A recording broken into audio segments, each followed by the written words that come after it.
Madhavaya Keshavaya Namaha. Gopal Govinda Ram Shri Madhusudan Giridhari Gopinath Madana Mohan. Gopal Govinda Ram Shri Madhusudan Giridhari Gopinath Madana Mohan. Gopal Govinda Ram Shri Madhusudan Giridhari Gopinath Madana Mohan. Gopal Govinda Ram Shri Madhusudan Giridhari Gopinath Madana Mohan. Hari Haraya Nama Krishna Yadhavaya Namaha Yadhavaya Madhavaya Keshavaya Namaha. Haraya Nama Krishna Yadhavaya Namaha Yadhavaya Madhavaya Keshavaya Namaha.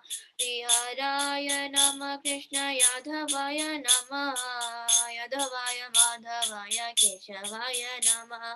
Haraya Nama Krishna Yadhavaya Namaha Yadhavaya Madhavaya Keshavaya Namaha. Jaya Prabhupada, Jaya Prabhupada, Jaya Prabhupada, Srila Prabhupada. Jaya Prabhupada, Jaya Prabhupada, Jaya Prabhupada, Srila Prabhupada. Jaya Gurudeva, Jaya Gurudeva, Jaya Gurudeva, Jaya Gurudeva. Jaya Gurudeva, Jaya Gurudeva, Jaya Gurudeva, Jaya Gurudeva. Nitai Gaura Hari Bol, Hari Bol, Hari Bol. Nitai Gaura Hari Bol, Nitai Gaura Hari Bol, Hari Bol, Hari Bol. Nitai Gaura Hari Bol, Nitai Gaura Hari Bol, Hari Bol. Hari Bol, Nitai Gaura Hari Bol, Nitai Gaura Hari Bol, Hari Bol, Hari Bol, Nitai Gaura Hari Bol. Thank you. Thank you so much, Devika and Dishika, for this wonderful bhajan. And yeah, you have set a very nice mood for the class today. So we could see Her Grace Yamuneshwari Mataji has already joined. Hare Krishna Mataji, Dandavat Pranam.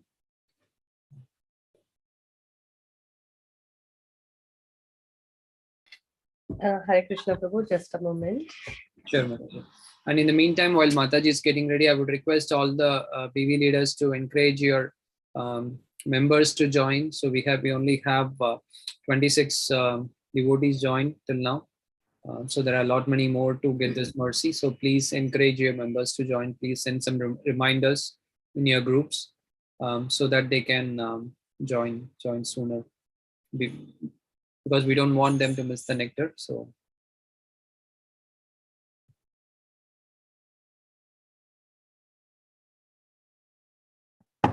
Hare Krishna Prabhu, thank you very much for coordinating today's Chaitanya Charitamrita session. And we thank Devika and Deshika for the wonderful Kirtan. Very nice together. And we welcome all the devotees who have joined today and who are yet to join. So I was thinking, so before we begin, let's offer our prayers and then we get into the session.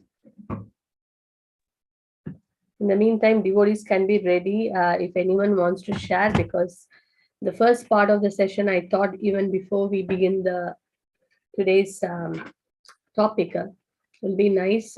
We can hear some realizations from the devotees from the last session. There were many takeaways. Some of them were highlighted also. So it would be very nice to hear from devotees. They have something to share from those sessions and those points. So then we can proceed with today's one, because it's a topic on devotion, pure devotion service. So before that, it's nice we can discuss about the unwanted beats we were talking about, right? And then we suggested a few things which was mentioned, in the scriptures. So we like to hear from devotees some of the realizations before we proceed to the next thing. But let's offer our prayers before we begin the session. and I will also read one verse. Prabhu, if you can give me the host this thing so I can share. I think Vivek Prabhu is the host now. Vivek Prabhu, if you can help me. Yeah, let me give. Prabhu, in the meantime, Rasaraj Prabhu, if you can keep it maybe at the end, maybe you can collect it from the respective devotees regarding the book for the kids, Gauranga Nimai's Adventures. Yes, So there are few details which I have sent it across. So if you can just keep it ready so that at the end we are going to also show to the devotees. okay. Yeah. So I can speak with Vivek Prabhu. Mataji? Yeah, he has got all the details. Yeah. Okay. Thank you, Prabhu.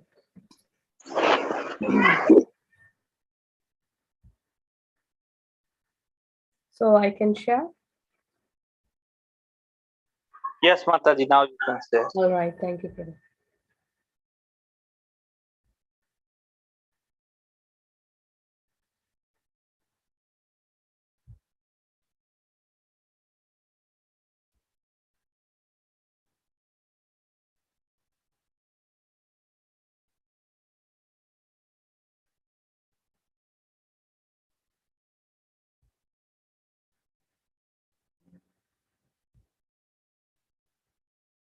Can you see? Yes, Mataji. Yeah. Okay. Right.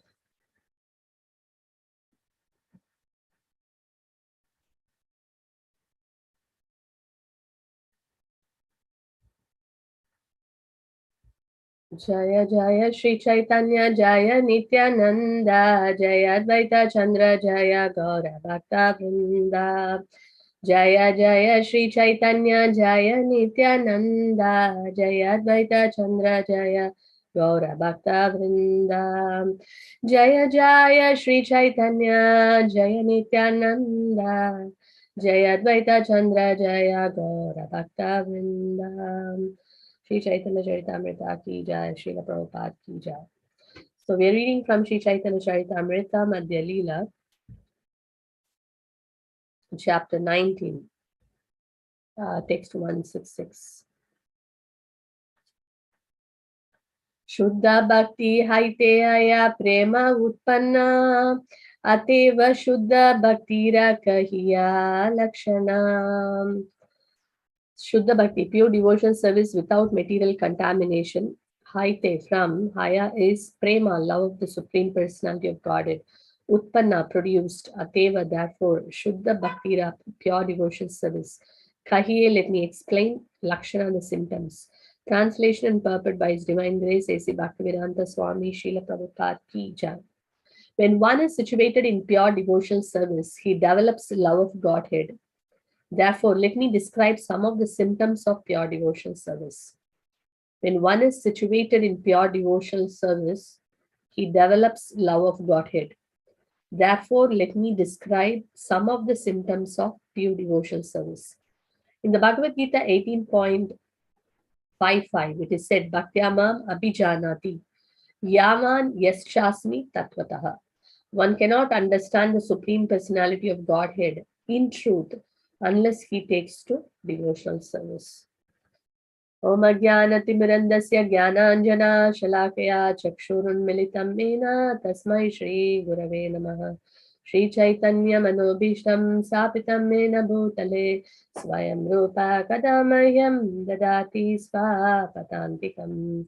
Vandeham Shri Gurum Shri Yuta Patakamalam Shri Gurum Vaishnavamsha Shri Rupam Sagrajatam Sagagana Raghunathanvitam Tam Sajivam Sadvaitam Savadutam Parijana Sakitam Krishna Chaitanya Devam Shri Radha Krishna Padan Sagagana Lalita Shri Vishakhanvitam Sham He Krishna Karuna Sindhu Dinabandho Jagatpade Gopesha Gopika Kanta Radha Kanta Namosute Tapta Kanchana Gaurangi Radhe Vrindavaneshwari Vrishabhanusute Devi Pranamami Hari Priye Vancha Kalpatarubhyasya Kripa Sindhubhya eva cha Patitanam Pavanebhyo Vaishnavebhyo Namo Namah. Jaya Shri Krishna Chaitanya Prabhu Nityananda Shri Advaita Gadadara Shri Vasadi Gaura Bhakta Vrinda. Hare Krishna Krishna Krishna Hare Hare Hare Rama Rama Rama Hare Hare. Mukam karodi vachalam pangum langayate kirim met kripatamaham vande Shri Gurum Denatarinam Paramananda Madhavam Shri Chaitanya Ishwaram. Namo Vishnupadaya Krishnaprestaya Bhutale Srimate Bhaktivedanta Swami Nidanamine Namaste Saraswate Deve Gauravani Pucharine Nirvishesha Shunyadi Pasha Pradeshakari. Shri Chaitanya Charitamrita ki jai, Srila Prabhupada ki jai. Okay, so we have been discussing the chapter 19 for quite a while. And the chapter, so anyone remembers the name of the chapter? Title of the chapter?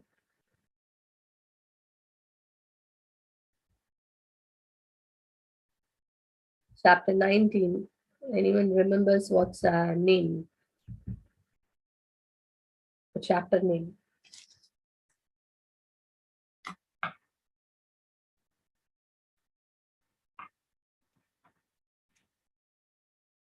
Hare Krishna, can you hear me? Yes, Mataji. Yeah.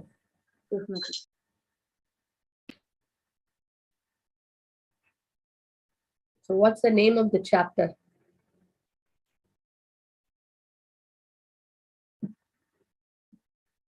We have been putting in the flyer, isn't it?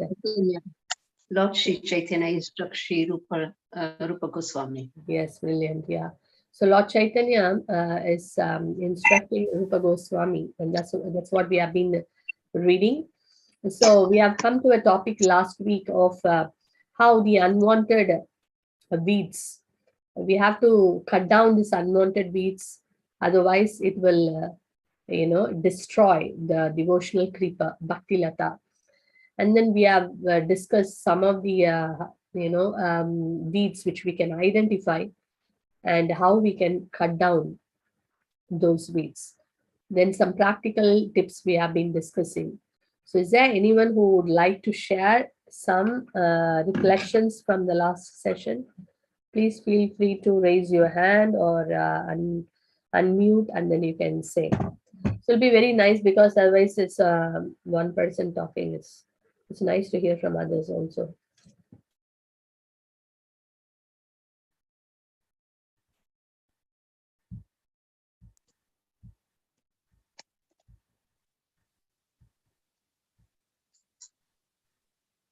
Whatever you have been, okay, Kusuma Mataji, yes, please. Yes, Hare Krishna Mataji. Yeah, basically, we try and memorize many slokas, but I found that you said importance of listening Srila Prabhupada's lectures, and they're only half an hour. So when we listen to Srila Prabhupada's lectures, we actually find out the shlokas in context, how we can use it, not just ourselves, but also for preaching. So, and many times, same shlokas over and over again, Srila Prabhupada mentions, but slightly different context. So I found them very, very helpful, because you try and memorize shlokas and it doesn't stick in your brain, especially mine.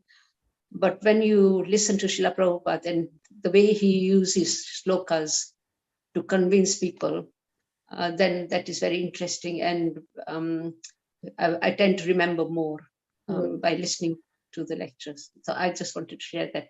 Very nice, Mataji. Yes, we were discussing, one of the points was how important, that we have to be listening to the, scriptures or the acharyas, Otherwise, we'll be listening to the mind.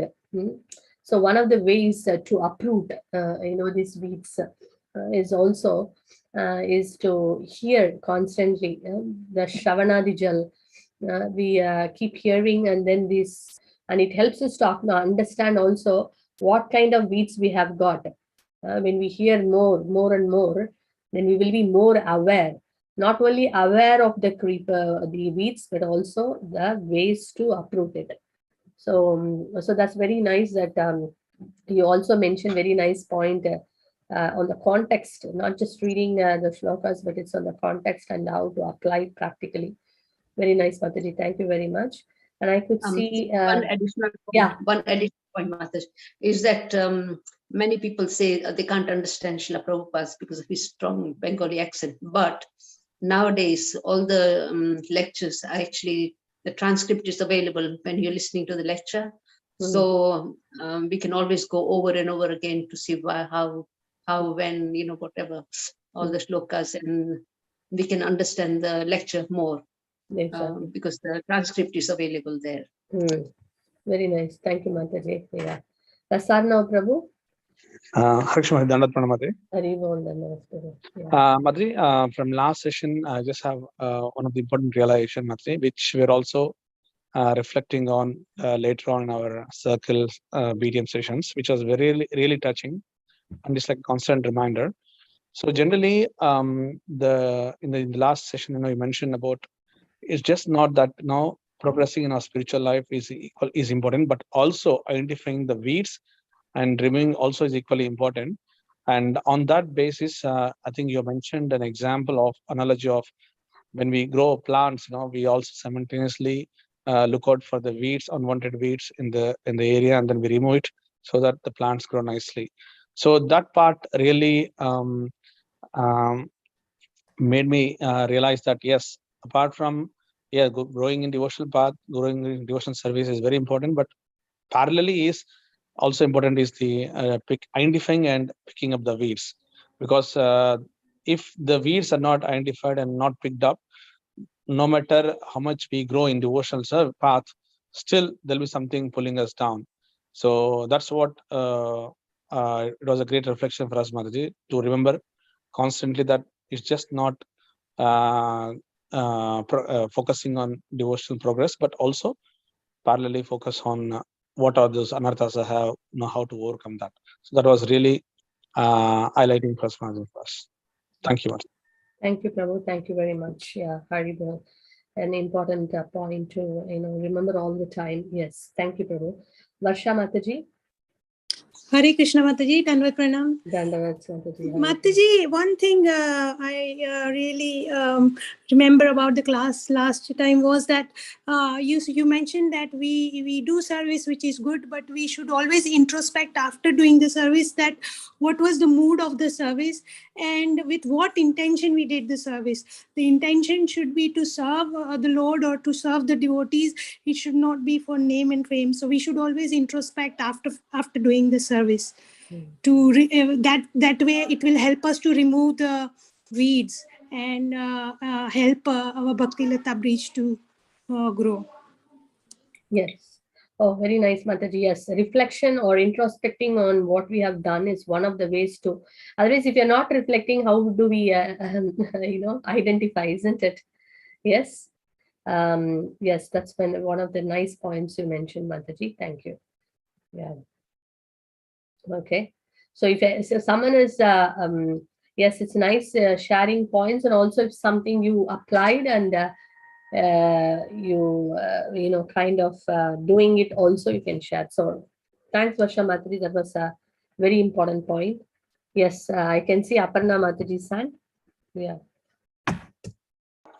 Hare Krishna Mataji, Dandavat Pranams. Dandavat Mataji.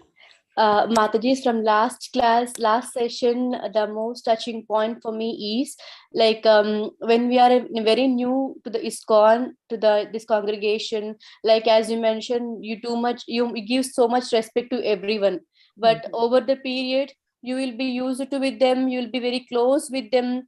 Over the period we may lose that respect sometimes and we'll take it for granted. but the thing is, the point you mentioned is you should not lose that whatever the respect which you have. You should continue and take the all guidance from the seniors, what they have before I take a decision. We have to ask the senior devotees to whether it is correct or not. And yeah, that point is really reflected me, Mataji. Definitely I will try to, I definitely follow that thing, Mataji. I always ask the senior devotees, like whatever I do, first I will take the guidance, but definitely over the period also I should not do anything. Definitely I will take the all guidance from the all devotees, which is a correct or not, which I'm doing. So thank you so much, Mataji, which is a last session is very very inspirational session for me, Mataji, because so many points are there, as Varsha Mataji mentioned and Asana Prabhu mentioned, Kus Mataji mentioned. So I try to apply some of these, at least not most of them. I'll try to follow that, Mataji. So thank you so much, Mataji. Thank you, Mataji. Yes, it's so important because that's one of the things which actually, is something which is very, very important for protecting our devotional creeper. Because in the beginning, not only here, in everything, we are very humble, respectful, and the mood is completely different. But over a period of time, the mind is like very tricky. They say familiarity breeds contempt. So when we become familiar with it, that's why they say even for the deities, when you start serving a deity, over a period of time, when you keep serving the deity over a period of time, if you are not very conscious and if you are not actually careful, then the deity also becomes very familiar, and then we just become mechanical. The same deity, but in the very beginning, what we would have thought, we would have thought, oh, I am undeserving for this service. I'm so thankful for the devotee who has given me this service to serve the deities. I'm utterly have no qualification. I'm so insignificant. We think like that. And then when we start worshipping the deities, which is a very great and rare service, and then over a period of time serving the same deity again and again, if it is not done with that careful mood and with the correct intention and with the right mood of service, then what happens is that then the deity, okay, how and then we may find fault also after over a period of time. Yeah, I've been doing this for a long time. What's so great about it? So the mind is so my God, it's like amazing. Similarly, it is not only with the deities. So starting with the deities, with the spiritual master also. That is why Srila Prabhupada also, was constantly changing his personal secretary many times, because, when someone starts to serve as a personal servant for a long time, there could be a chance that, we may take that person for granted. So the spiritual master, at one point of time, being all the time with the spiritual master, sometimes the tendency could come that, okay, he's also like another person, so there is that value of offering obeisances, seeing him every time, or certain kind of things which we need to follow. One may not be able to follow. So that is why it's very important. So right from spiritual master to the deities, to the Vaishnavas, everyone need to be very highly careful about this point of familiarity. Very dangerous, dangerous deed. That can cause many further we end up doing many further offenses, and then that can be a greatest obstacle in our devotional life. It can even uproot our, that's why the Vaishnava blasphemy and all that comes. Why? Because whether it is criticizing a devotee, fault finding a devotee, all these different things comes because over a period of time, the mind starts to think everyone is just an ordinary person. Oh, what's so great about it? I've been practicing over for a long time. So many things the mind, the conditioned mind gives justification. So in that way, deity aparad, to the Vaishnavas, Vaishnava aparad, Seva aparad, so many aparads. So that's why it's a very important thing to watch out. And every time, as the point I was mentioning, that it's always good to kind of Srila Bhaktivinoda Thakur says every Ekadasi take a break and then just, see that, introspect and see how your devotional creeper is going. What I've been doing all these days. How is my mentality towards the deities? How is my mentality towards the spiritual master and the acharyas and the saintly personalities? What is my intention, or what is my mental status towards all the Vaishnavas? How am I dealing with them? Not externally what we are dealing. What am I thinking internally? So all these different things we need to really not just close the eyes and keep going. I'm also doing service. I think that kind of a service probably may not give us a full fruit. It is always important to do things with knowledge, with consciousness. That's why Srila Prabhupada, you see, International Society for Krishna Consciousness. So first we have to be conscious, then we can be Krishna conscious. But if we do a service without any consciousness, in the sense, I mean to say, very mechanically, okay, somebody gave, okay, let's me do it. That kind of an attitude will certainly end up in a, kind of this thing. But here we do not have to get fearful because, oh, then that means I don't want to take up any service. Not like that. Krishna is very merciful. Whatever service we do, by end of the day, if we do service only, we'll get purified. So we have to do devotional service to get purified. But when we do it with the right consciousness, then the purification is accelerated. And then we see the real fruit, which is, say, developing love for Krishna, the higher devotional taste. That can come when we do it with a proper attitude.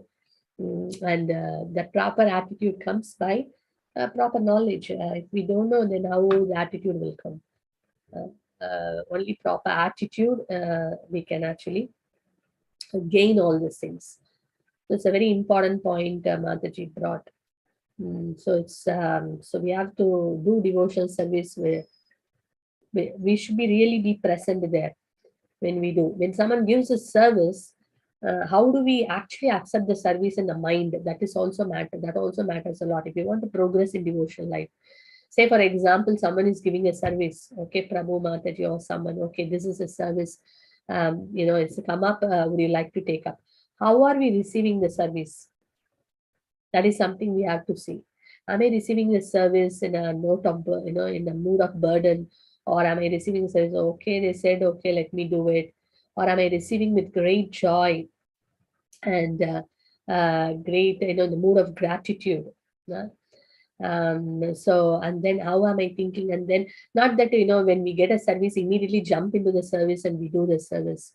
When we get a service, we are grateful for the service. We offer our thanks to the Lord, to the Vaishnavas, and to the spiritual teachers.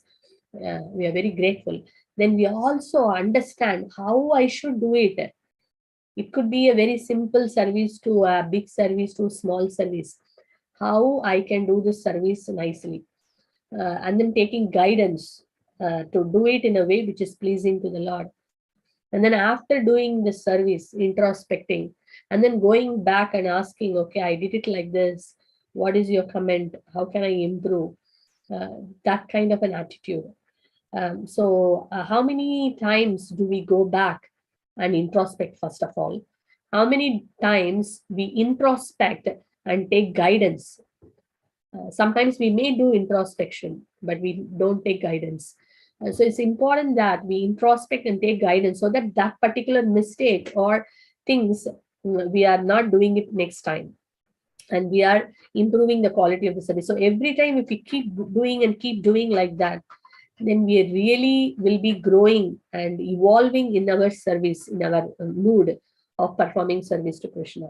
But many times what we do is we are just, okay, I've been given the service. We may be doing the same service for 10 years. But 10 years I have not opened my mouth and asked, are you happy with the service?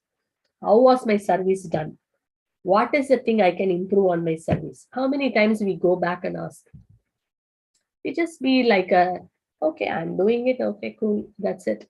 That's why many times the progress is not happening because we are very content with what we are doing, or our mind gives us an excuse that, oh, you're already doing so many things, it's okay, fine, it's fine, so it gives a lot of excuse. But going back and inquiring, working on it, improving, coming back again, checking it out, asking feedback, that's a very big challenge for the conditioned mind. But when we do it, actually, we see a great result. That's the way all these weeds can be pulled out. Pulling out the weeds is not a one-time business. Okay, I went and I asked, and then someone told me something. I came, I applied. Okay, that's it. Finished. Everything will be sorted out in due course of time. It's not like that. It needs a lot of follow-up. Follow-up not from the other party. Follow-up is from the person who is actually eager to, nourish the devotional kripa. And what is that attitude? Not following up with authority, not following up with why you're not doing, following up with an attitude of submissiveness, to follow up and then requesting. That's where the acharyas have showed us all the time. Their mood of gratitude, and how patience, at the same time how determined and how enthusiastic they were. If you see all the acharyas in all the sampradayas, all the great Vaishnavas in all the different sampradayas, they've exemplified this attitude of being patient, determined, and enthusiastic in approaching again and again and again and begging and seeking the guidance. That's the mood they exemplified. But generally, the conditioned mind has got a subtle ego so much. Okay, I asked one time, that's fine. If I go back and ask what they will think about me, we have so much image problem. If I go back, what the person will think. If I ask like this, what the other person will think. What the other person will think, what the other person will think, what the society think, what this devotee will think, what that devotee will think.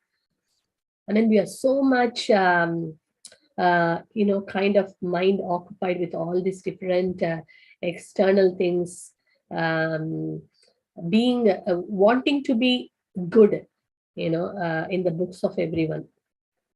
But we are not much bothered that I want to be good in front of Krishna. I want to be good in front of the spiritual master, in the sense, friend in the sense, to be pleasing to Krishna, really to be pleasing to the acharyas. More than that, we give importance for external things. We are not worried what is inside to clean out. We are very much worried how I actually presenting before others. How I present a class before others, how I do a kirtan before others, how I deal with others in public. So the mind is much bothered in those things rather than what is actually in the heart, because nobody sees the heart anyway. So not much bothered about it. So this kind of an attitude only keeps us stagnant in our devotional life. So, but here the topic what Mahaprabhu is talking about is to actually to do devotional service from heart, not externally, to satisfy our ego or to satisfy our senses, to satisfy Krishna's senses, to satisfy the senses of the pure Vaishnavas. How do we do it? That means we have to do it from the heart. That means the heart has to be clean. So how to clean the heart, or how to, that means there should not be any weeds. As Mahaprabhu showed the Gundicha Marjana, cleansing of the Gundicha temple. So like that, those weeds has to be wiped out. So these are the different things. So it's very nice you brought out some of the things. Is there anything else which anyone want to share before we proceed to the next one? Maybe one more realization.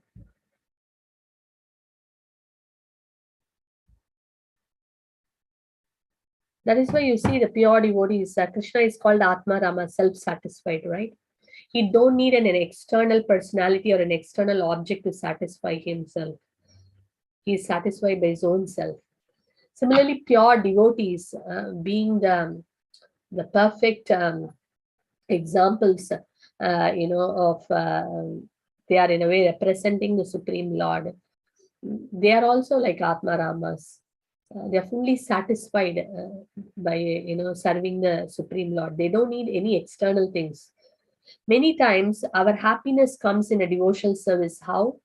When we do a devotional service, for example, say decorating a deity, the happiness many times or sometimes the conditioned mind, how it senses the happiness is that when we dress the deity, we see how they look nice.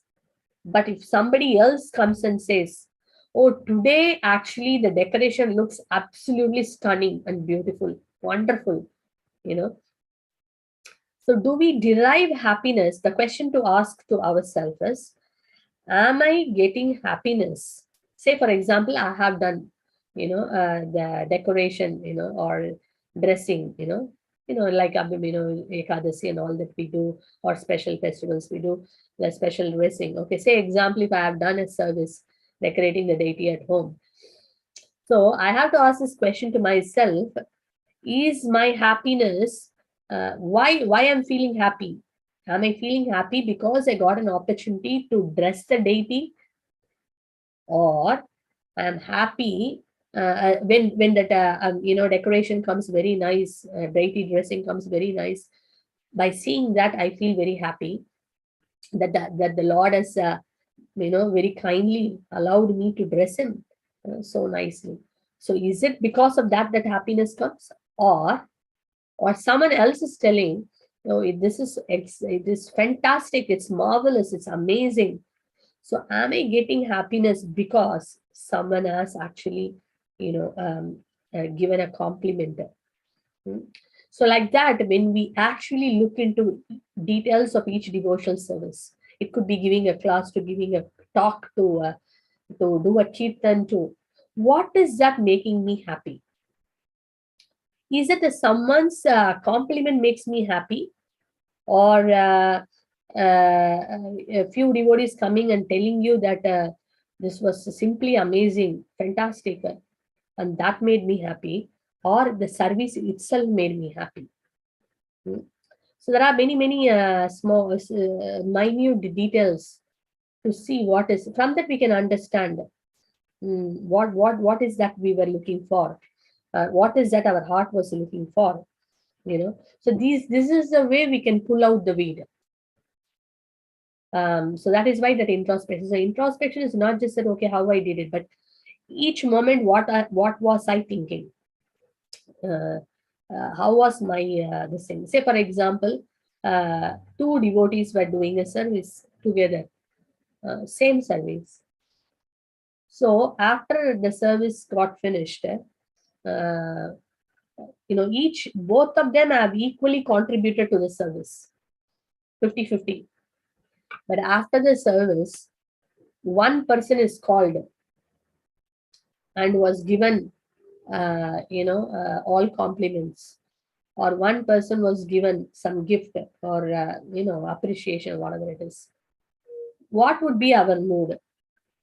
What would be we thinking in our heart? How do we may not say anything outside, but what we would be thinking in the heart. So like this, if we take and analyze each different aspect of it. Similarly, we do many services together, like Pani Hati, big festivals. It could be collective programs.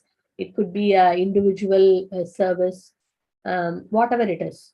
So it is very important to analyze when I was doing, what was going on my head, how I was thinking, what I was expecting, where my consciousness was.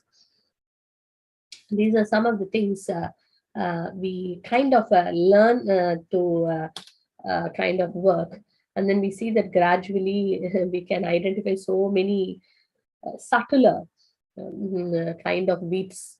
And then we list it out. Oh, these are all I have.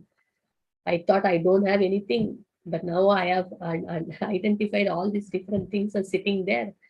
And that's also growing along with my devotional creeper. Oh, I have understood now. What should I do now? Okay, then I list out and then I see how I can actually remove it. what help I need to take. Each one being more specific, not like everything is there. Okay, Krishna, please remove all this anarthas, all the weeds. No, it's so generic. But rather going to each one of them, oh, I have this element of seeking attention is there. I have this element of pride is there. I have this element of envy is there. I have this element of, diplomatic dealing is there. Like that, identifying the different things and then working on each thing. We don't have to become hopeless. We don't have to become pessimistic. It is expected, the conditioned soul will have that, but we need to accept and admit it. And then we work on it with very great enthusiasm and confidence in the mercy of the Lord, and the Acharyas and the Vaishnavas. And when we go in that attitude, certainly we see a lot of blessings, a lot of mercy comes, and Krishna very nicely, very easily, without even we feeling the hurt, will remove the weed. That is the mercy of the Lord. But are we eager to do it? So that is a question. Whoever is eager, Krishna helps. And how specific we are, that specific, we will be able to remove the weeds. If they are too generic, maybe to some extent we may do, but not will be able to completely remove it. So it's very important that we go into these details and work on ourselves, and every time. At the same time, sometimes when we see so many things, like they say that when we keep washing only, all the black things coming out. So sometimes we may feel that, oh my God, I've been practicing for so long, but still I have so many subtle, kind of this, I can identify so many weeds still, even after practicing after a long time. So then it may put a person down that, oh, what is this, so, but we don't have to, go to that extreme of becoming completely negative. Oh, I'm useless. What is the use of my devotional service? I don't think so. I'll be able to improve this, that, and all that. That is one extreme. The other extreme is I don't even care about it. I feel that, okay, these are all part of the game. I am not much bothered cutting the weeds and all that. I will only focus on my devotional creeper. If it comes, it comes, not to that extreme also.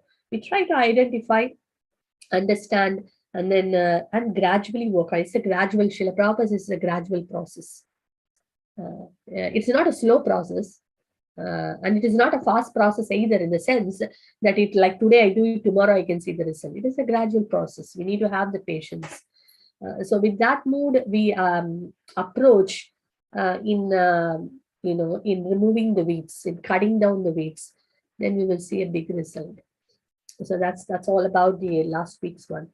I could see not any hand, so maybe we will proceed to the next one. If you have anything, you can anytime stop and then you can share. It's open. Okay, so today's one, we see that so Rupa goes, it is today, we could see the topic is moving towards when this unwanted weeds are all cut, then naturally the Bhakti Lata, the devotional creeper, will completely get nourished. And then it can give that fruit, ultimate fruit, which is love of God. And then here a very beautiful definition given is that this love of Godhead is such an amazing fruit that, so now a question for all the devotees. We say that there are 4 Purusharthas. The 4 Purusharthas, anyone knows what are the 4 Purusharthas? Or the perfections of life, we say. Generally, these are the 4 things commonly, in this material world, everyone talks about. I can see Tarani Mataji. Yes, please, Mataji. Pranam Mataji. Are they Dharma, Arth, Kama, and Moksha? Excellent, Mataji. Excellent. Yeah. Dharma, Artha, Kama, Moksha. These are the 4 Purusha Arthas, or the things which people give importance to. Dharma, religiosity. Now let's see. Artha is economic development.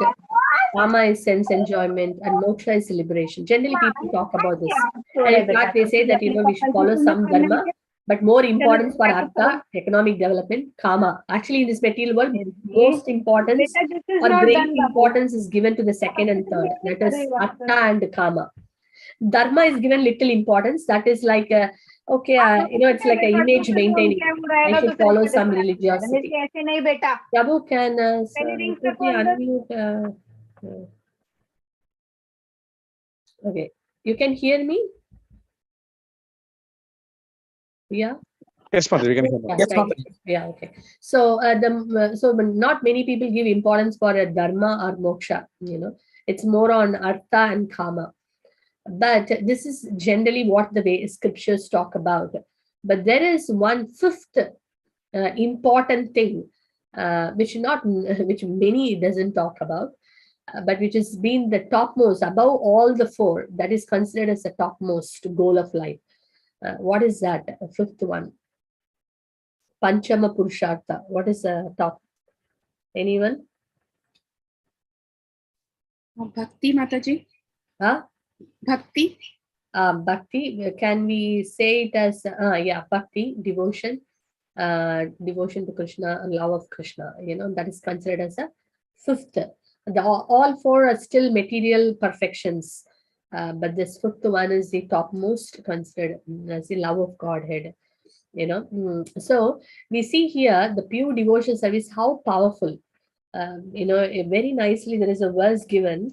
I'll just read the translation of it, and then you are going to give me examples, because I know many of you have read Srimad Bhagavatam. Many of you heard many lectures, from the scriptures.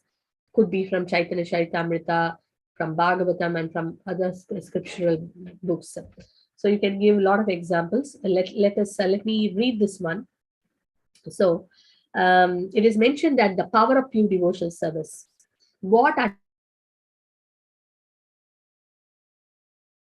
Please listen to very nicely. Great material perfections like the siddhis, the Brahminical perfections, the trance of the yogis, and the monastic bliss of Brahman.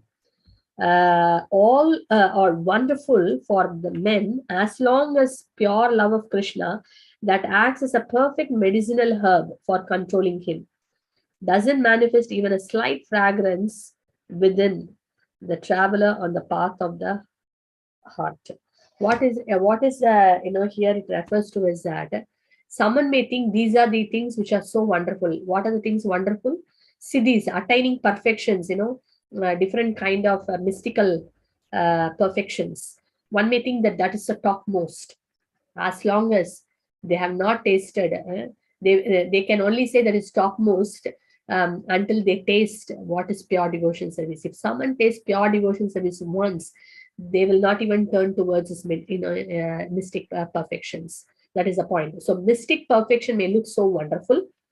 Then the Brahminical perfections of following certain Vedic, being well versed in Vedic scriptures, or having those wonderful qualities. Many times people see, people are very fond of developing good qualities. Here we are not saying that those good qualities are not important, but if the good qualities are independent, in the sense they're just mere good qualities, but they are not helping in devotional service, then that doesn't have any great significance. For example, someone may be very truthful, someone may be very, very patient, someone may be like very humble, super humble. But if that humility, if that truthfulness, if that patience is not engaged or is not in the service of the Supreme Lord, but it is just a mere good quality, it doesn't have great value. So that's the point here mentioned. It doesn't attract Krishna. That's the point. If no devotion is there, but if someone has got all this lifelong, I am very truthful, okay, that's great. But there is no devotion, it's not going to attract Krishna. Someone is very, very, great tolerance. No one can agitate him. No one can do anything to him. But if there is no devotion, then that has got Krishna is not attracted by that. So we should understand the point also. The good qualities, yes, they are wonderful, but those qualities are not just mere qualities, but those qualities we want to develop so that Krishna, we can attract Krishna and we can engage that in the service of Krishna, because Krishna wants us to be like that, that is pleasing to Krishna. So we want to develop that. We don't want to develop those qualities just because, okay, then everyone will like it, everyone will appreciate it. Again, this kind of things can subtly, our mind can bring these points. If someone, is very humble, then if someone is very tolerant, everyone praises a person, isn't it? Oh, you're so humble, so wonderful, this thing. Not for that. One has to develop these qualities because these qualities are very pleasing to the Lord. So with that attitude, so Brahminical qualifications, perfections, the trance of the yogis. That is again, yogis relishing their Paramatma realization, or the monastics, the impersonalists relishing their, the Brahmavadis, their mood of meditating on the Brahman effulgence. All these are so-called, or externally may look so great, but it cannot attract Krishna. In front of devotional service, these are all nothing. In front of pure devotional service, these are all nothing. That is the point it is mentioned. So let's get some examples of comparison. Basically, we are comparing love of Krishna with other perfections. Other perfections are also very attractive, looks attractive, but when love of Krishna is there in someone, that is more attractive, and it puts all this to shame. So let's see some examples. You can come up with examples. Let me take this one example. Today also, I was opening Chaitanya Charitamrita. I was reading in front of the deities. Every day we read, from Bhagavatam we read one verse. So I was reading, a chapter from Bhagavatam, and exactly this point, what I was thinking in my mind. That's why I was saying that when we read Srila Prabhupada's books, or when we hear lectures, and we may have some questions in our mind, and you see the questions are answered, in that book, or when we hear the lecture, Srila Prabhupada answers it. So today morning, when I was actually looking at this topic of devotional service, I was thinking, what is the example I can give for this point of siddhis, mystical, mystical opulence or mystical perfection looks attractive, but in front of love of Krishna, it is defeated. So we have now love of Krishna versus the other perfections. So the first example, here we see is that mystical perfection. So I was thinking, what is the example we can give for mystical perfection?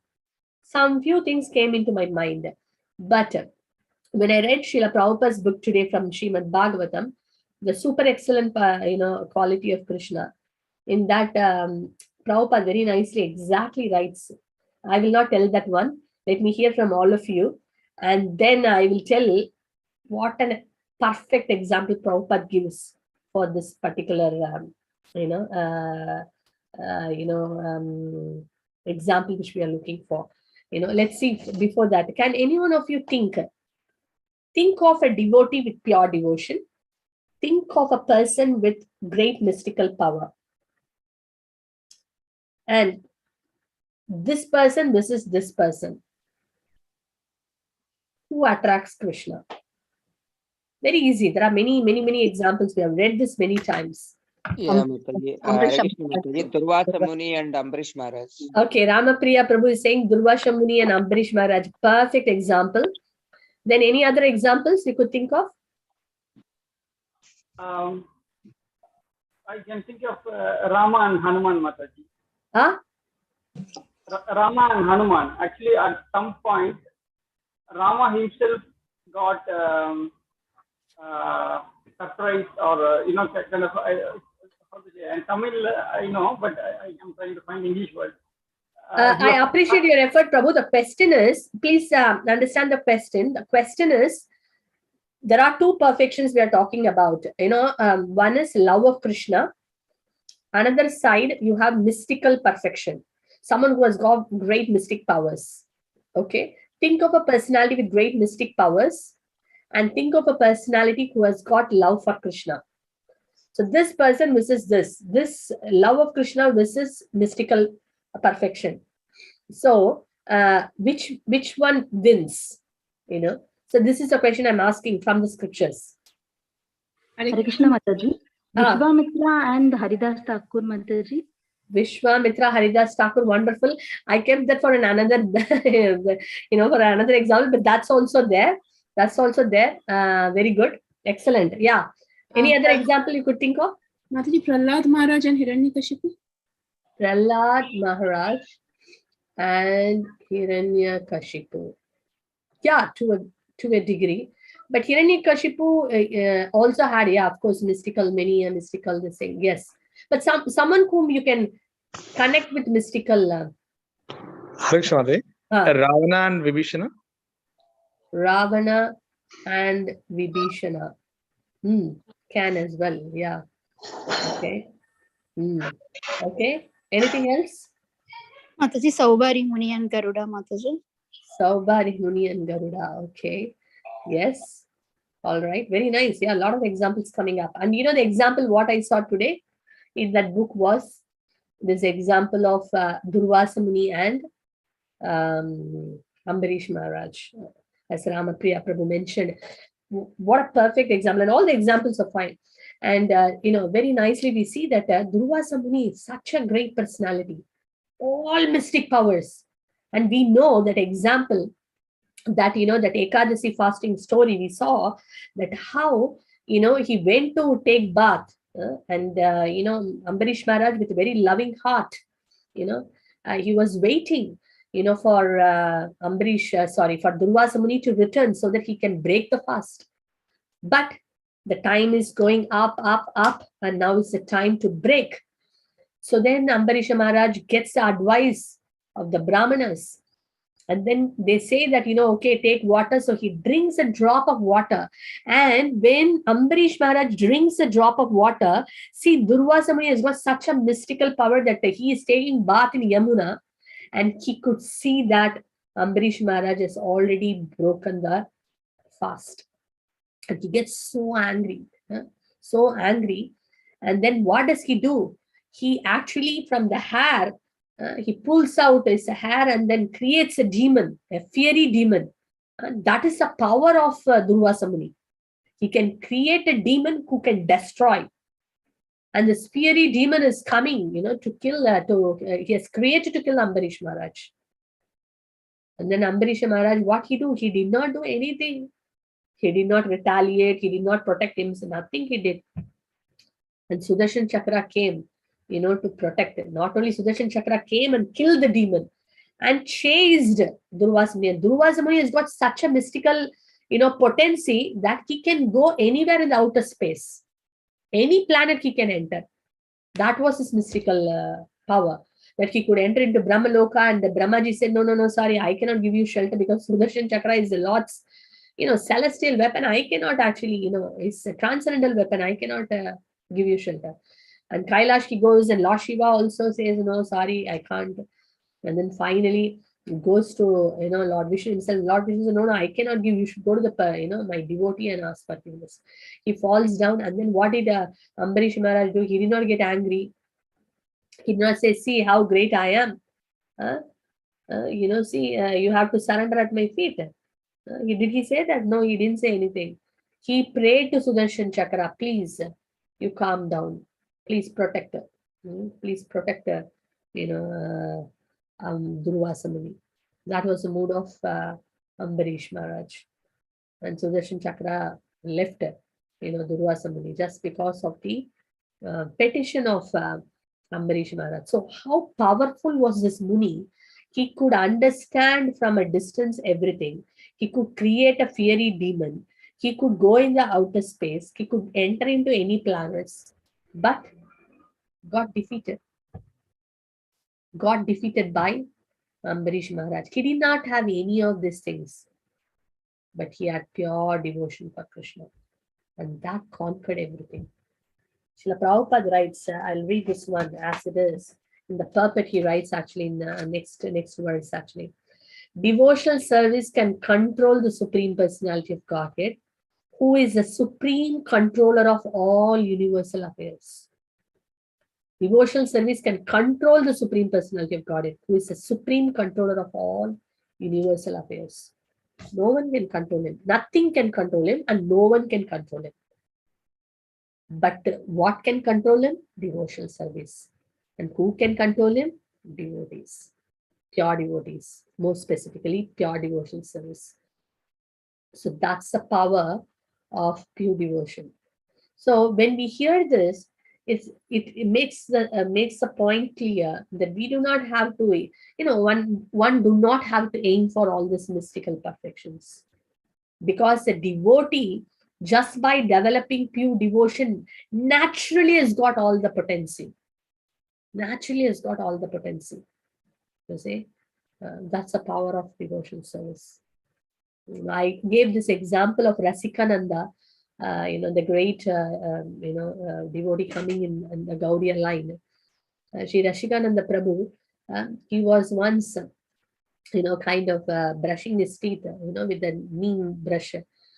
And then all the village people, they came and then said, oh, you're, brushing the teeth here, but everyone is there rushing towards to see one great sadhu is doing a great magic. He's flying in the air. He's flying in the air. And then, are you not coming? He did not take it seriously. But then these villagers were keep on nagging him and pressing him. And you know what did he do? He took that brush, that neem, a small, stick, which he was brushing. He took that, and then by his potency, it became like long. He sat on that. He went, the outer space, went in the up in the air, in the sky, and then he made a round, and then he came back, and then it became a chota small brush again, and he was brushing the teeth, and everyone was stunned and fainted. So a devotee do not have to, a devotee doesn't really show what potency they have, but their potency is far higher than all this. Just by this one thing called pure devotion. By that they control Krishna completely. Krishna is completely controlled. That's the power of pure devotion. Okay, let's go for the second example. The second example is the Brahminical perfections. So can you give some examples of a devotee here? You have to give a context, just like Dhruva Samuni, and you need to have a story base from the scriptures, or a pastime based, where you could put one side a devotee with pure devotion, the other side a person with Brahminical qualifications. What attracted Krishna? Any examples? Taruni Mataji, yes, please. Mataji, the pastime of Krishna is the cowherd boy and Brahmanas and wives. Excellent. Yeah, very wonderful, Mataji. Very wonderful. Would you like to say a few words about it, Mataji, please? So Mataji, when the Brahmanas were doing the yajna to please Lord Vishnu, and the wives who were not very literate, they didn't know the scriptures, they were assisting their husband. And when Krishna and Balram actually sent their friends to ask for the food, so Brahmanas just shunned them away that we are doing this for pleasing Lord Vishnu, and these little boys are troubling us. But the Brahmana wives, they were actually attracted to the form of the Lord, and they served them wholeheartedly. Yeah. So even though they were not so much in knowing the scriptures, but they got the blessings of Lord. Excellent. Very nice. Beautiful example. Yes, Mataji, wonderful. Yes, we could see who attracted, the Brahmanas with all their wonderful recitation of Vedic scriptures. Could not really attract Krishna. Even they couldn't even identify Krishna. They couldn't even, offer anything to Krishna. What is the use, right? I could see Aparna Mataji. Yes, please, Mataji. Haribol Mataji, I remember one past time, a cobbler and a Brahmana Mataji. So Narada visits to, in the past time, which I can't remember properly, Narada visits to Vaikuntha. So Lord asked, who will get a liberation first, the cobbler or the Brahmana? So the Narada went to ask Brahmana, and he asked when I'm going to die, and when I'm going to do, reach Vaikuntha planet.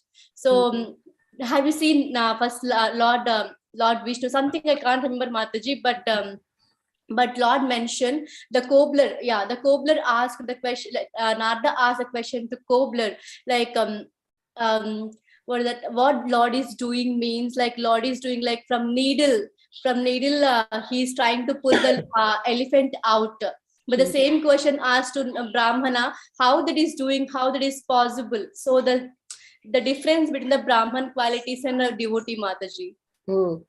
Okay. Okay. Yeah. Yes. How the faith you're speaking about, the aspect of Yes, faith. Mataji. Yeah. That's nice. Okay. Can you like an example of who attracted, just like we see in the Brahmana and Brahmana's wives in the case, Krishna was attracted. The Brahmana's wife attracted Krishna by their service. So can you give any other example of the similar situation? Yeah. Any example? I can give you a clue. Haribol. Mataji, is it Kubja? Kubja. I need an example where both are there in the same place.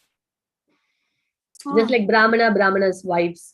Like we see Durvasa Muni and, Ambarish Maharaj.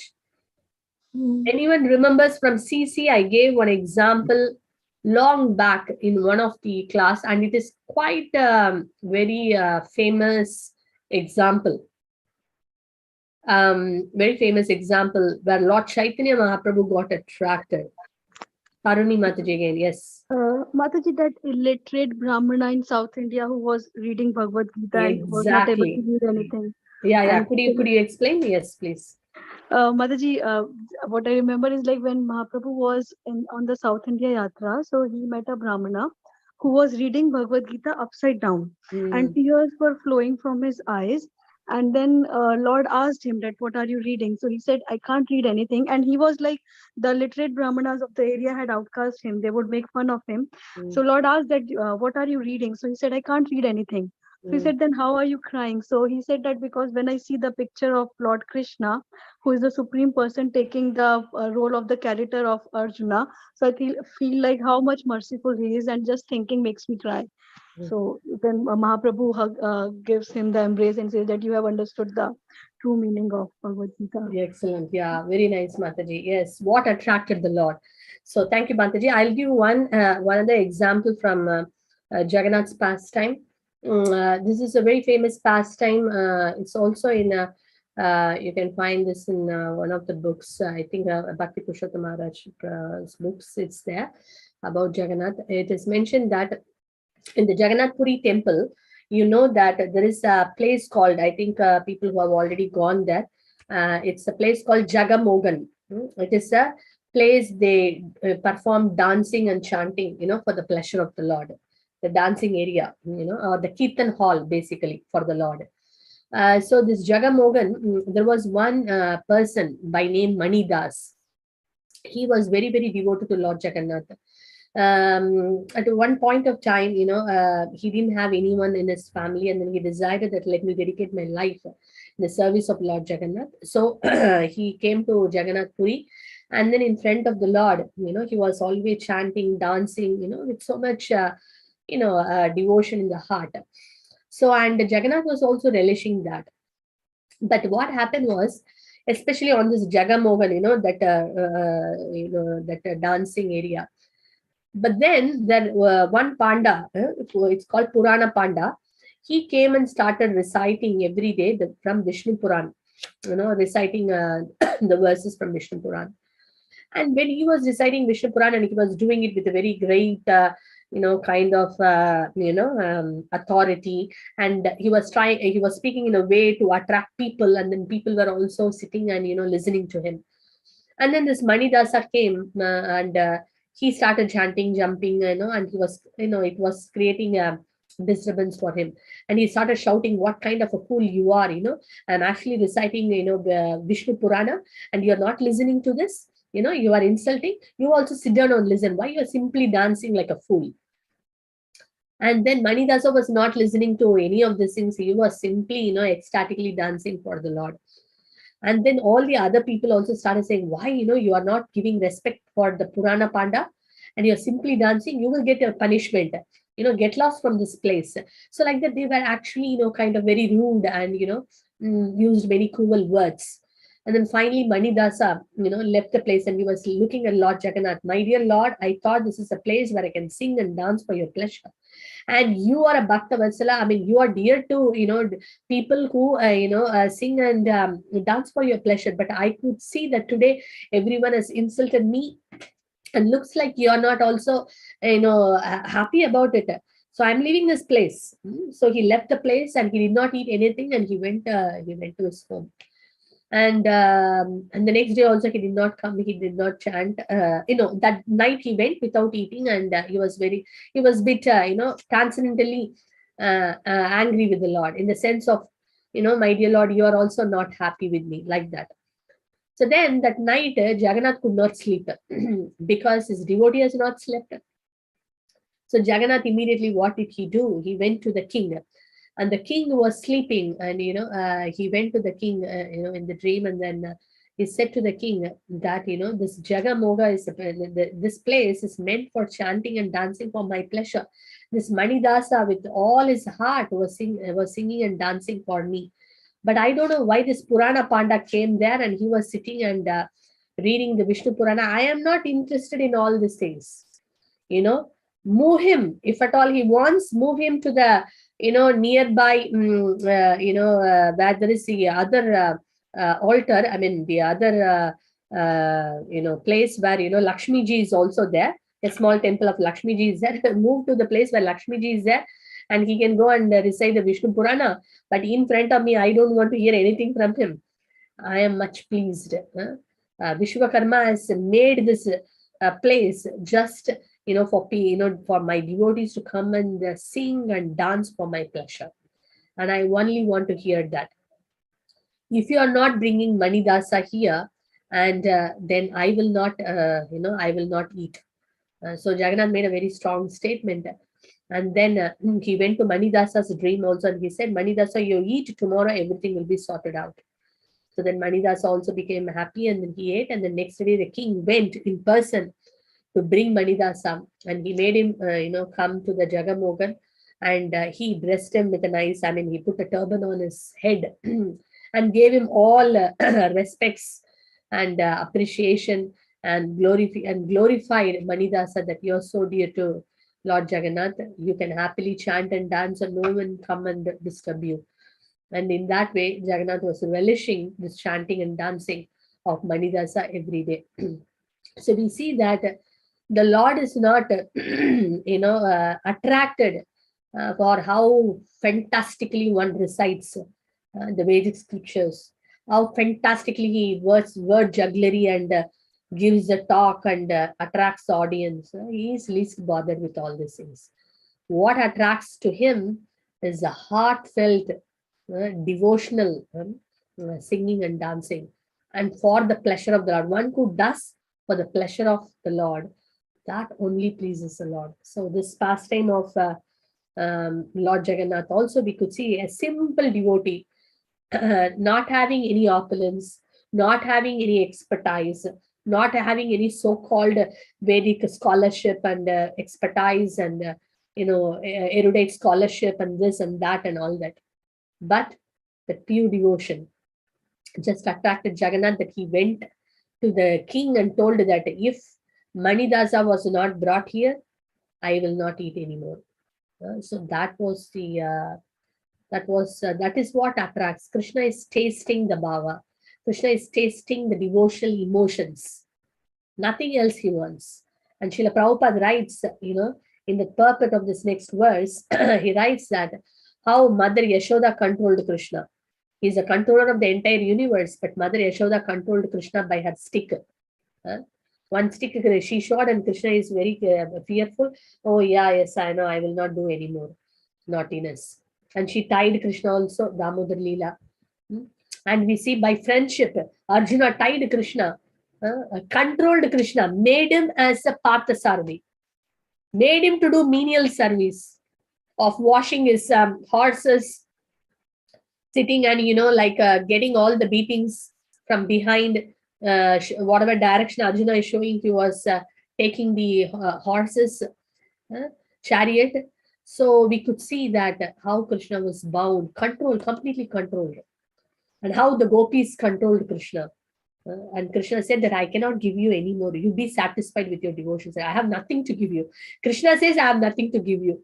Who is the controller of the entire universe? Who is the proprietor of all the three worlds? And he says, I don't have anything to give. Because for your devotion, I cannot just give you anything. Nothing can actually match it. So you be satisfied.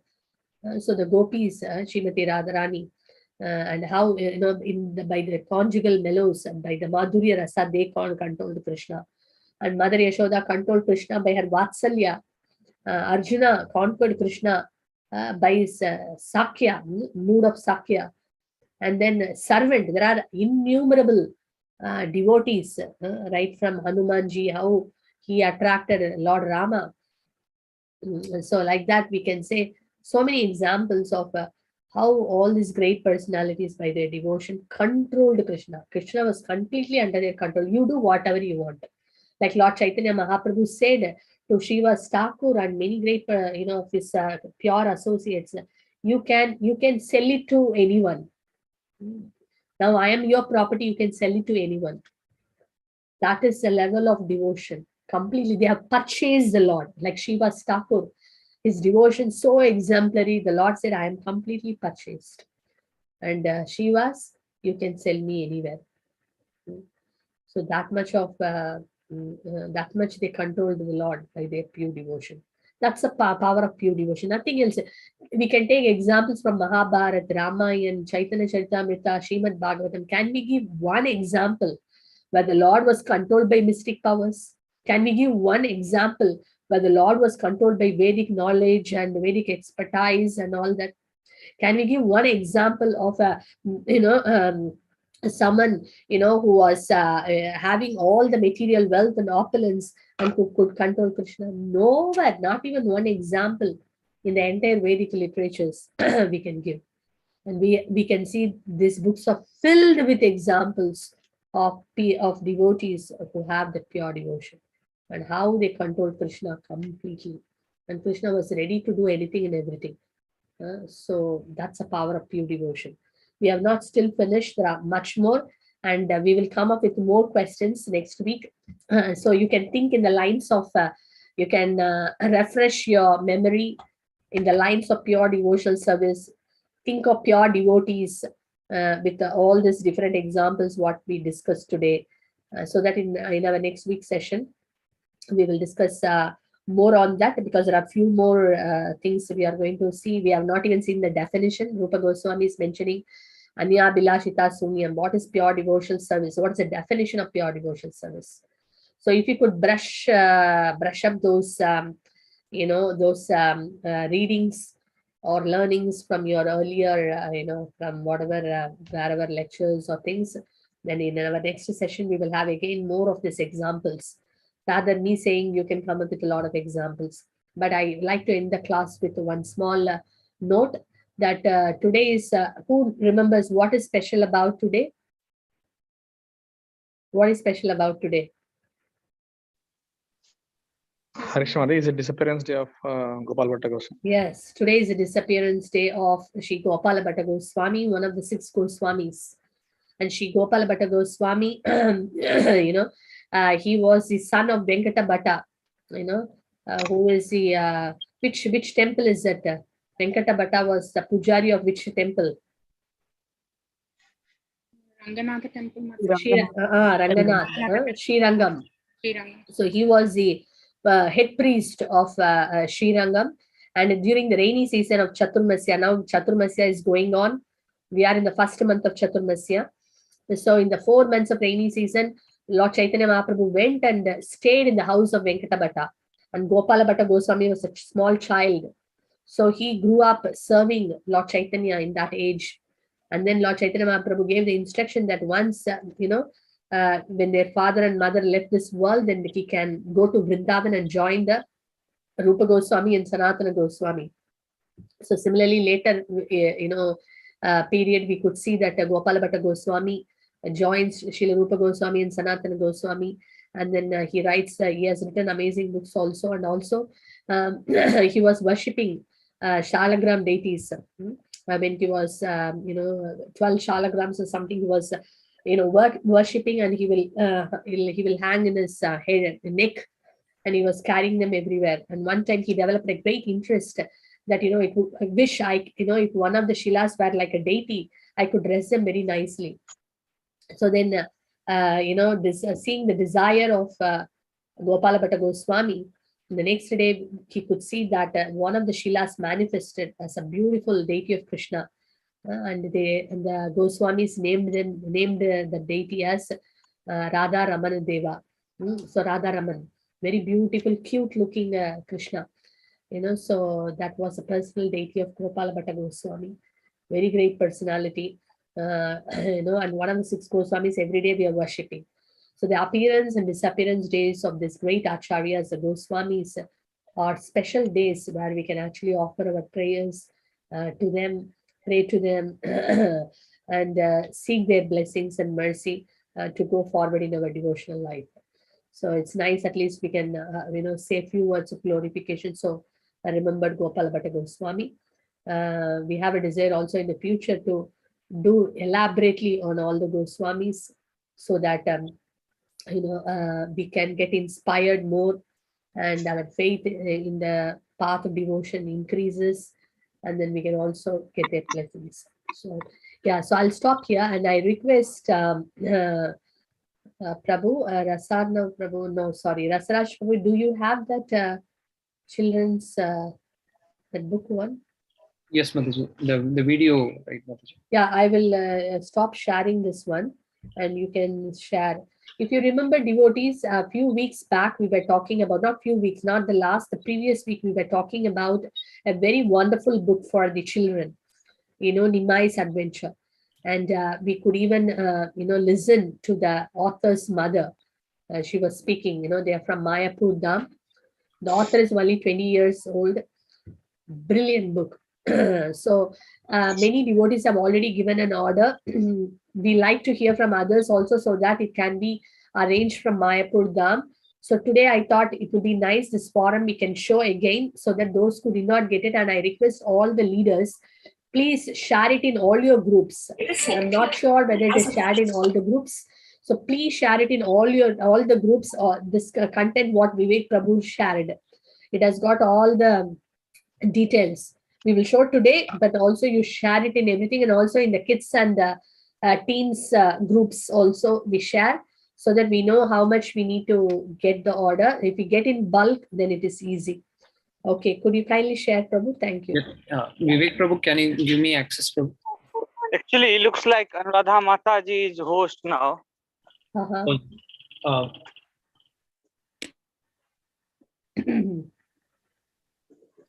So if she permits you, then you can able to share you. That's interesting, Prabhu. Vivek Prabhu, quite interesting. Yeah. So we will see this and then quickly take the action. Just a very short video. Yeah, we are looking at approximately 100 copies, Mataji. So far, I can see just brilliant. Yes, 25 only. Very nice. It is amazing book. That's why I want to again bring it to the forum today. So it will be very nice. More books can be taken.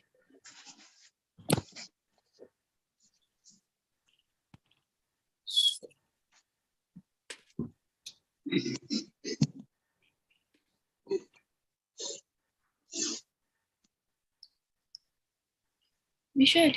We must. Are you able to share, Prabhu? Yes, Prabhu, 1 second.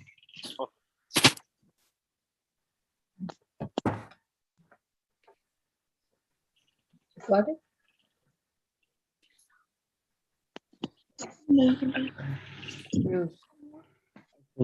Enable. It can be enlarged, Prabhu. Yeah. Little more a sneak peek into the Nimai's Adventure storybook. There are over 200 pages and 20 chapters of little Nimai growing up in Navadvip. We have a Meet the Punch Tadfa page and a map of Navadvip for kids to look at. Each pastime in the book is based on the Chaitanya Bhagavat and Chaitanya Charitamrita, specially designed so that children can have a fun and understanding experience. We've also incorporated creative writing skills and vocabulary for children to improve on their reading, writing, and listening skills. Majority of the Adi Lila pastimes of Nimai are incorporated into this book. To make it extra fun, we've based the book on a little mouse called Mali who is traveling through Navadvip. Here he meets many Danvasi animals like Om the owl, Braj the bird, Beam the boar, Sandesh the skunk, and so many others. My favorite touch of the book is the little Mali bookmark that kids will have a fun time. Very sweet. Okay, show the other details. Yes, you can show PDF now. Yeah, PDF.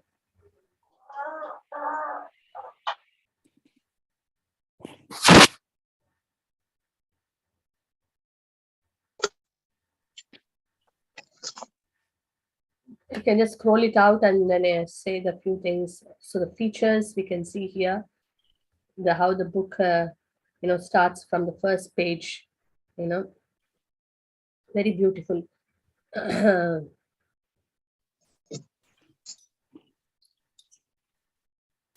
So if you have slide, go to slide number 2. There some bullet points have been given. Yeah. What and all is there? It's a hardcover book with 230 plus pages, 100 plus illustrations, glossy imported art paper, 3D gold embossed cover, UV spot front cover. Really amazing. The quality is so wonderful, and it doesn't matter what age. Even adults, many stories we should also know, and it's very nice way of seeing it and learning it. So it's very wonderful. So every home can have a copy of this book, and the children can know about Lord Chaitanya. We may be hearing about Lord Chaitanya after so many years, probably, but it's very nice. Our children can hear about Lord Gauranga from the young age, so that they get the blessing. They do not have to wait for so many years to go. It's very nice. They develop that thing, and very, very wonderfully and sweetly, anyone will get attracted to Nimai. So like that mentioned that Nimai will become their hero. As Bhakti Purushottam Maharaj was mentioning. So it's very nice. So I think this is good enough. And just that one small flyer was there, no? What was that?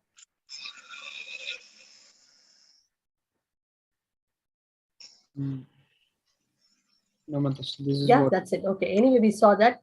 So it's a beautiful book. Devotees, please. Already we have so many orders have come. The reason we are putting is not just to increase the orders just like that, but our desire is that every home should get benefited, every child should get benefited. So that's the reason. Yeah. So thank you very much. And Prabhu, you have any announcements? I will show Jagannath shortly. Yes, Mataji. So this book, so we have got few registrations, but we need more and more devotee. At least each house, this book should be there, and every house has 2-3 children. And even if you have this book, you can donate, gift it to anyone. Like you go to the birthday party every month, some kids have birthdays. Very nice, a spiritual good gift. Any kid, whatever Mataji said, any range, you can gift this book. So please write your name, and we will book it in bulk. And also we have one announcement regarding this camp. So the camp is Sravanam Kirtanam camp, which is 29th, 30th, and 31st of July. So we need more and more devotee to come and register for it. So you can choose any one of the day or all the 3 day, 2 day, depending upon your availability and the suitability. So I can see approximately 10 families have given their name, but we need at least a few more 20 plus families so that they can go and have the spiritual camp there. So this is one announcement. And yeah, we can see now Jagannath. Jai Jagannath, Jai Baladev, Jai Swatrama. Ki Jai. Panchatattva ki Jai. So Jagannath is able to speak now. Jai Jagannath, Jai Baladev, Jai Subhadra, Jai Sudarshan. Shri Panchatattva ki jai, Shri Ko Nittai ki jai, Srila Prabhupada ki jai. Yes, so wonderful. So we thank all the devotees for joining today, and then we look forward to see you next week. And then please also read about the pure devotees and recollect all that you have learned earlier. So we will go into little more discussions on about this Shuddha Bhakti topic. So, yeah, thank you very much for joining today. Srila Prabhupada ki jai. Yeah. And also today is a special day. On 18th of September, we have our Ilford Rath Yatra. So just 2 months from today. Countdown. Yes. So we can pray to Jagannath today. The Rath Yatra begins September 18, means today is July 18. Yes. So we have only 2 months, isn't it, Prabhu? Yes. As soon as devotee will come from India, they will be engaged in so many services quickly. Yes, Jagannath Rath Yatra ki jai. So all of us can pray that we can all be part of Lord Jagannath Rath Yatra Seva. Thank you. Hari Bol, Hare Krishna, Shri Prabhupada. Jai Jagannath. Jai Baladev. Jai Hare Krishna. Hare Krishna. Hare Krishna Mataji. Hare Krishna Bol, everyone. Thank you everyone. Hari Bol. Hare Krishna. Hare Krishna Mataji. Thank you. Hari Bol. Thank you, Mataji. Hari Bol. Hare Krishna to everyone. Hari Bol. Hare Krishna Mataji.